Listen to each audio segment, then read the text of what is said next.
आगे ललकायो बिरिया से मोट पीछे करिया से डाल दे तो कौनो पटा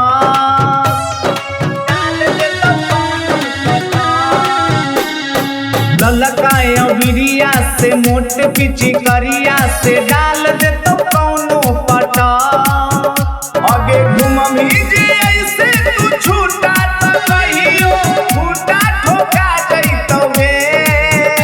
आगे चल हो फगुआ के लहर के छौड़ी तोरा लहंगा न साजइतो गे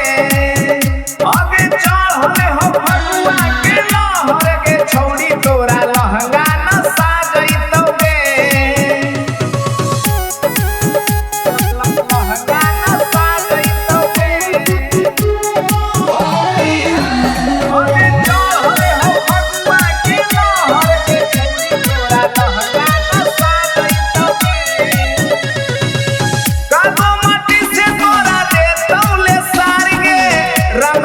छौड़ी तोरा ढोढ़ी पसा